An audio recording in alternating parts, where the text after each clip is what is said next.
Hi, this is Stephanie Miller from The Stephanie Miller Show. Please enjoy this exclusive clip from my show on Political Voices Network. Vladimir Putin denies very strongly that he had anything to do with Navalny's death. Your thoughts? Yeah, I'm sure Trump will post something about how it was a very strong and powerful move by Vladimir Putin, and he likes the way Vladimir Putin rules his people with an iron fist. Yes. Likes the cut of his jib. Yes. Glenn, I don't know about you. I was already so in... I don't normally tweet as many times as I did, but that Fani Willis hearing, I don't know, because you're like a champion of women, but I mean... I can't explain to you how many women that I know personally on Twitter, email, just were furious about this interrogation of Fani Willis and her private life. And I can't say enough about how angry this made me that the rapist is not on trial yet, and we can't get anything televised that it's going to. But this thing was televised yesterday. Can you just give us your reaction to what you saw yesterday? Yeah.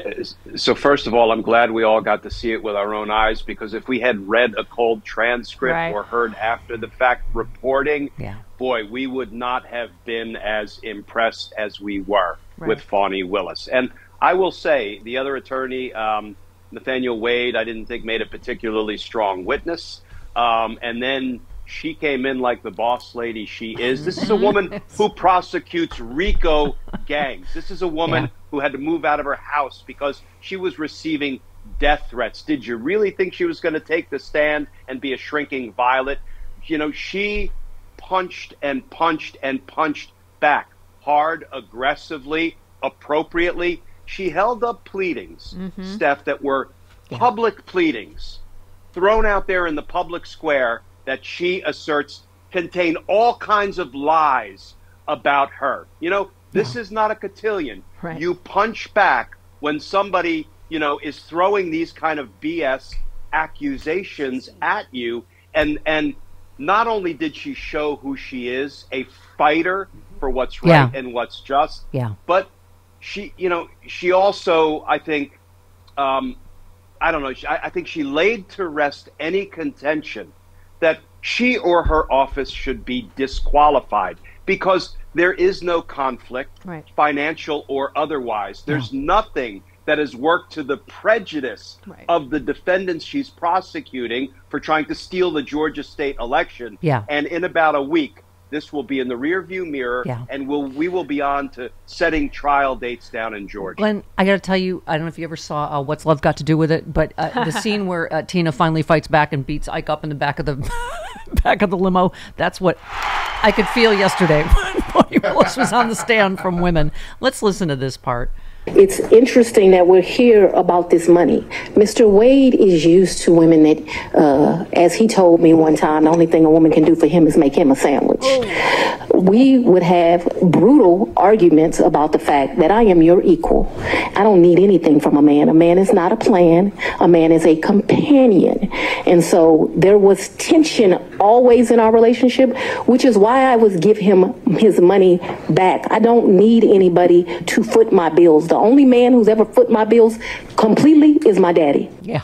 Wow. Amen. I mean, wow. Amen. And I just thought, you know, just the way she confronted all of it, Glenn, just them digging into every, you know, part of her personal life and finances, and, you know, her having to say he was battling cancer in 2020 and having to say, I'm not going to emasculate a black man. I mean, it's obvious what she's saying, that he was going through cancer treatment. Not only was he immune compromised and there was a pandemic, but that obviously they weren't having sex, you know, but it's just that any of us would want these questions asked in public on TV. I mean, can you explain why this was on TV? Why the judge allowed this? And, you know, we still don't know if we can see Donald Trump, you know. Because you have to expose this to the harsh light of day, and you have to have an evidentiary hearing. Because if Fani Willis didn't take the stand and didn't tell her story so convincingly, so compellingly, we would be left with lots of open questions. I am a big fan of cameras in the courtroom. And let me tell you, the attack on Fani Willis is not unusual. When the evidence against the defendant is strong, you know what they do? They attack the prosecutors. They allege all sorts of nonsense, conspiracies. They're doing the same thing to Letitia James. They're doing it. I mean, I had to contend with this as a career prosecutor myself. What that shows is it's a sign of weakness because the defense knows they can't win on the merits. They can't win on the evidence. So they attack the messenger. They attack the prosecutor. Yeah. Let's one more. This is just every woman in America. 14. Here's one last one. Fani Willis yesterday. All my life, if you're a woman and you go on a date with a man, you better have $200 in your pocket. So if that man acts up, you can go where you want to go. Amen. Mad money. I mean, every woman recognized that, you know, like your parents would always say to be safe. Yeah. Make sure you have, I mean, but this whole thing, the witness against her that said their relationship started early, of course, is a disgruntled ex-employee that was fired. And then she didn't really even know when exactly. I mean, the fact that she had to say, when did it start? When did it end? And, you know, she has to explain the difference. Well, for men, it ends when you stop having sex. For women, it's when you have the conversation. You know, I mean, it's just, so invasive, right? I think we all could feel it, right?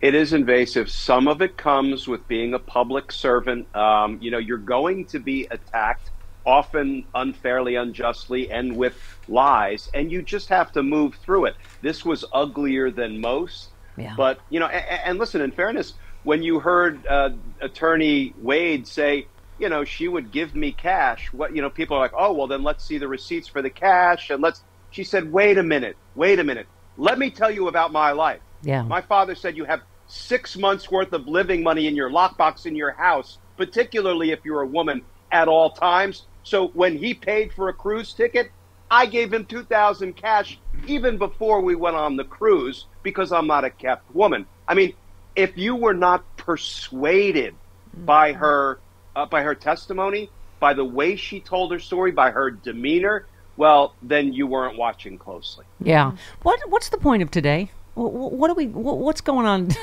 Why are we doing this again? So the point of today is the state, Georgia, still has 3 witnesses they want to put up because they want to put the final nail in the coffin of this nonsense that has been raised by Trump and his RICO co-defendants. They're the bad guys. The crooks. They're the ones who tried to steal an election, and Donald Trump did it on an audio-recorded telephone call. As Fani Willis said, you can try to put me on trial, but I'm not on trial. They're on trial for trying to steal a Georgia election. But listen, you want the record that goes up on appeal to be as strong as possible, so the state has 3 more witnesses they said they're going to call, and then they're going to lay this thing to rest. And that's today. And so we get a... Isn't her father testifying that she lived with him? That's one of the 3 witnesses, reportedly. Can you imagine? And then Monday's the holiday, so they'll argue it on Tuesday, and then we'll get a ruling. Okay. I couldn't believe what I was hearing, Jody. When did he live there?